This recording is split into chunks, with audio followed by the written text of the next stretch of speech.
I wasn't allowed to see my newborn granddaughter. Then the hospital sent me a $10,300 bill. What I did next left my son and his wife completely speechless. The fluorescent lights of the hospital hallway hummed a flat, dead note.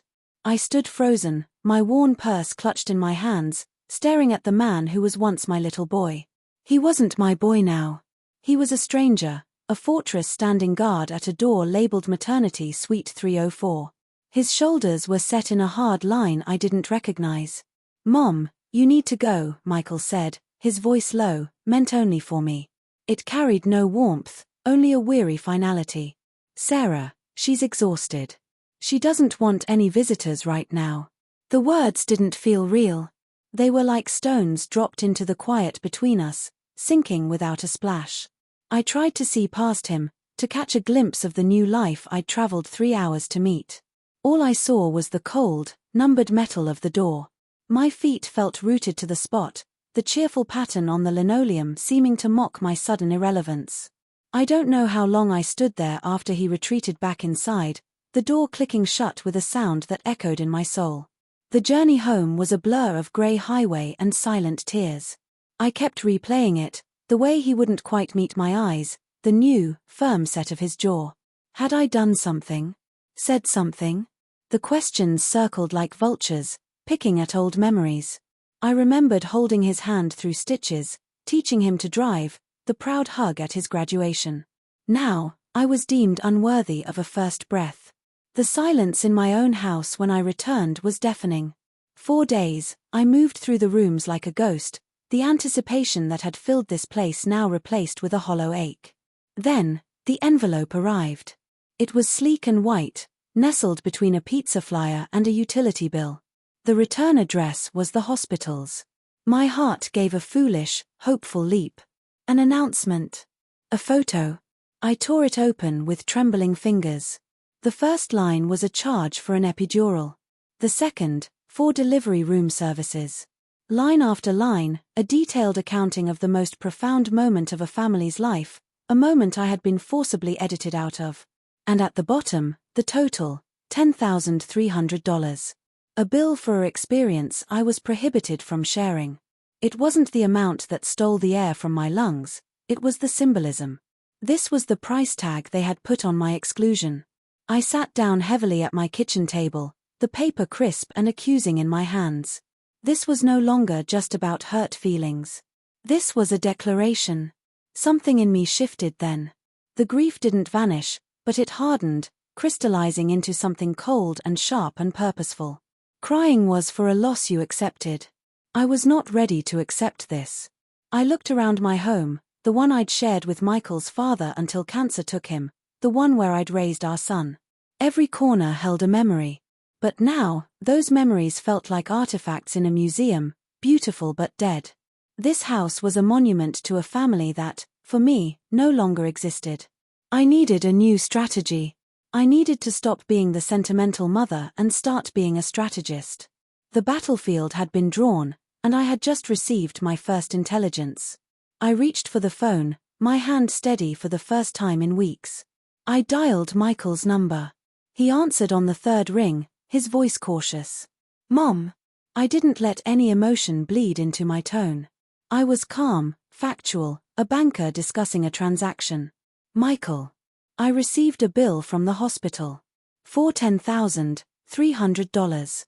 I let the number hang in the silence between us. I heard his sharp intake of breath, then a muffled sound, probably his hand covering the receiver as he spoke to Sarah. He came back on, his voice strained. "Look, Mom, we can figure out the payment." I cut him off, clean and precise. "I'll pay it." The silence from his end was profound. Consider it my first and last gift to a family that clearly doesn't want my involvement. I didn't wait for his stammered response. I ended the call. I had taken their weapon, their financial burden, their guilt trip, and I had neutered it. It was my opening move. The next decision felt inevitable. This house was too big, too full of echoes. I called a realtor, a brisk, efficient woman named Linda. I didn't tell her my whole story, just that I was downsizing. She walked through, complimenting the crown molding and the natural light. When she named an asking price, I agreed immediately. I wasn't sentimental about it anymore, it was a resource. The sign went up in the front yard the next day. It felt like raising a flag for a war no one else knew had begun. I felt a strange detachment watching it from my window. I was dismantling my old life, piece by piece, to build something new. Something stronger. While the house was on the market, I started driving. I didn't plan it, but my car always seemed to find its way to their street. I'd park a few houses down, engine off, just watching. I learned their routines. The lights came on at 6. Sarah's mother visited on Tuesdays, always carrying a casserole dish. And then, one Tuesday, I saw it. A different sign. A bright, yellow for sale sign, planted right next door to their duplex. My heart didn't just beat, it hammered a rhythm of pure, undiluted possibility. It was a sign, in every sense of the word. It was an opportunity so perfect it felt destined. I called Linda back before the for sale sign had even gathered a day's dust. "I've found a property I'm interested in," I told her, my voice betraying none of the tremor I felt. I gave her the address. "I want to make a full price offer. Today." There was no haggling, no inspection contingencies. I was a cash buyer, ready and determined. The sellers, a young couple transferring out of state, accepted within hours. The speed of it was dizzying. I was no longer a passive victim of my circumstances, I was the engine driving them forward. The day I closed on the sale of my old house and the purchase of the new one, I drove to the duplex. I sat in my car for a long time, just looking. Their house to the left, my new one to the right. Two identical structures, one a fortress against me, the other my beachhead. I finally got out, the new key cold in my palm. The front door opened into an empty, sunlit space. It smelled of fresh paint and someone else's life. I walked through the barren rooms, my footsteps echoing. Then I stopped in the living room.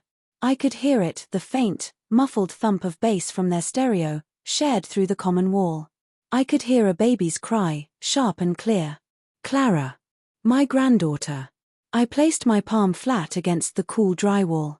I could feel their presence. They were so close, yet completely unaware that the landscape of their world had just fundamentally changed. The foundation was laid. Now, the real work would begin. The first thing I baked was banana bread. The smell of mashed ripe bananas and cinnamon filled my new kitchen, a scent I hoped would seep through the walls and under their door. I let it cool, wrapped it in simple brown paper, and tied it with twine. No ribbon. Ribbons were for celebrations. This was something else. I walked the 10 steps to their front door, my heart a dull drum against my ribs. I left the warm loaf on the welcome mat, along with a small note written in my careful cursive. "Thinking of you, Barbara." I didn't knock. I simply turned and walked back to my house, feeling the weight of their silent windows on my back. I sat in my rocking chair and waited. An hour later, Michael's car pulled into the driveway. He saw the package, picked it up, and took it inside. I never saw it again. No thank you note. No text. It had been absorbed into their home, accepted but unacknowledged. The first brick in my wall of kindness had been laid. So, I baked for the street. The following Saturday, I doubled the banana bread recipe and walked down the sidewalk with a wicker basket over my arm. My first stop was the house directly across from theirs, where a young couple with twin toddlers was trying to wrestle a stroller into their car. "Hello there," I called out, my voice warm. "I'm Barbara, the new neighbor next door to my son and his wife." I offered a loaf, my smile tinged with just a hint of practiced sadness. "I'm just trying to, well, keep busy. It's so quiet over there." The mother, Jen, took the bread with grateful hands, her eyes flickering toward Michael and Sarah's house with immediate understanding. "It's so nice to meet you, Barbara. I'm Jen. Thank you for this." The transaction was complete. I had given her baked goods, she had taken my narrative. And what would a kind, lonely grandmother do? She'd make friends. I started taking morning walks at the same time the other retirees did, joining their casual loop around the park. I learned names. I listened to stories about grandchildren who lived states away, and I'd sigh, "Oh, how lovely." I just live next door to my Clara, but, well, it's a busy time for new parents. The sympathy was instant and palpable. I began volunteering to watch Jen's twins for an hour so she could go to the dentist. Their shrieking laughter in my backyard was not an annoyance, it was a weapon. I made sure we were outside, blowing bubbles and drawing with chalk, when Sarah came out to get her mail. She stood frozen on her porch for a moment, watching me kneel on the grass with a child on each knee, before turning sharply and going back inside. The contrast was stark, and I knew the neighborhood was seeing it, too. The stroller walks were their routine, and so they became mine. Every afternoon at 3, I'd be in my front garden, tending to the rose bushes I'd planted for exactly this purpose. I heard their door open and saw Michael pushing the stroller, Sarah walking stiffly beside him. My breath caught at the sight of Clara, a pink-hatted bundle. I didn't look at them. I kept my eyes on my roses, snipping a dead head with my shears. As they passed, I spoke softly to the blooms, but loud enough to be heard. "Oh, you beautiful girl," I murmured, my voice thick with a longing that wasn't entirely fabricated. "What a perfect, beautiful girl you are." Out of the corner of my eye, I saw Sarah's steps falter. Michael's shoulders tightened. They didn't stop. They never stopped. But the words hung in the air between us, a ghost of the relationship that should have been.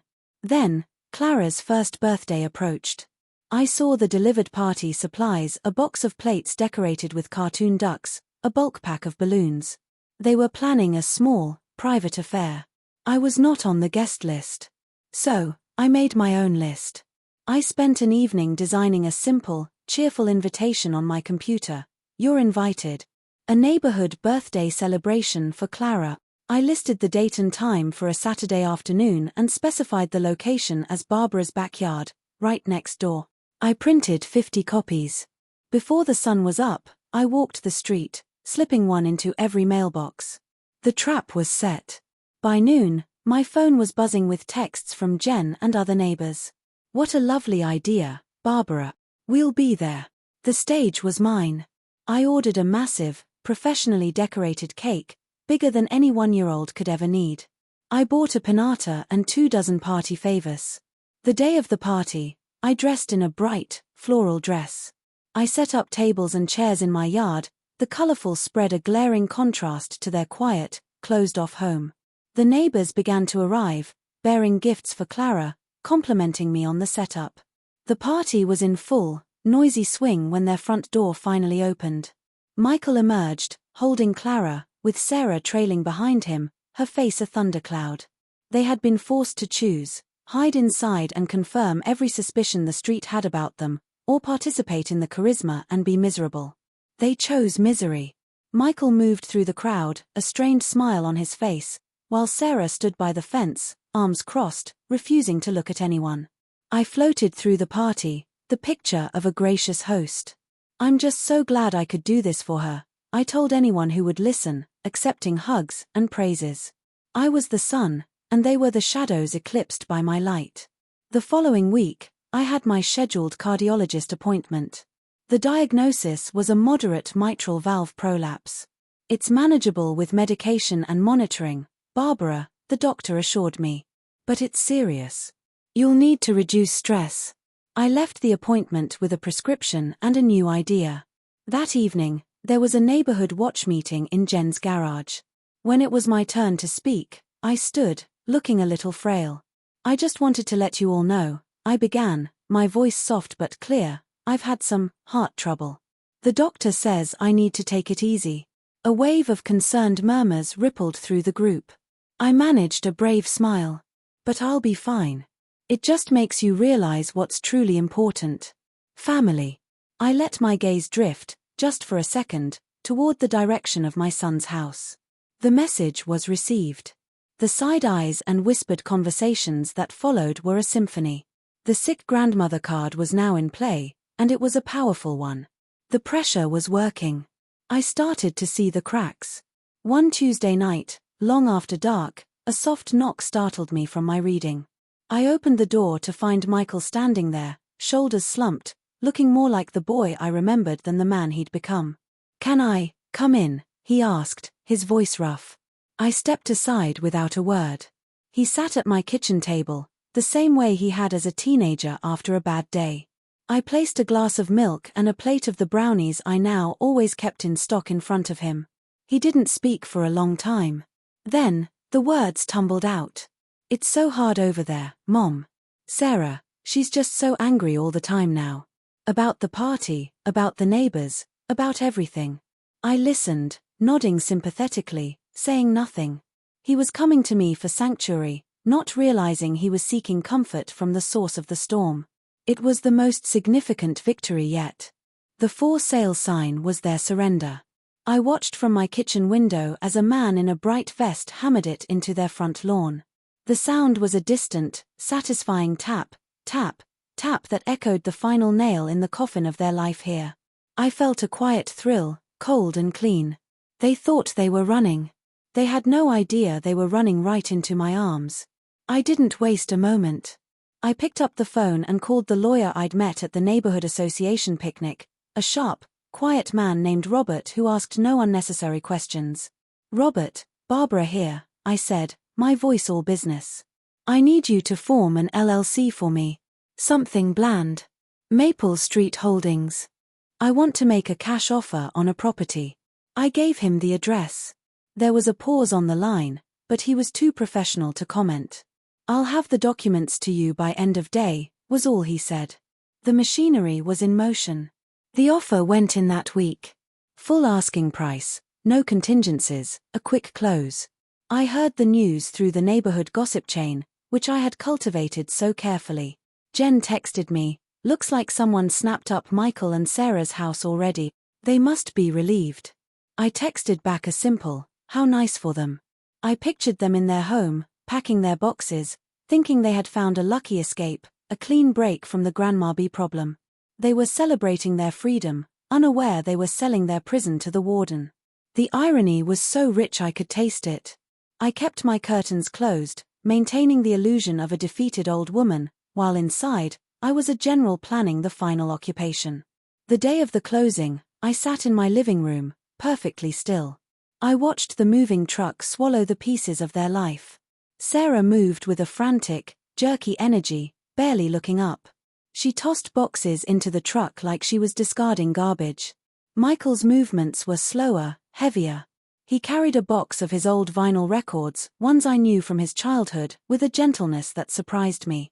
Just before he got into the driver's seat, he stopped. He turned and looked directly at my house. Our eyes met through the window pane.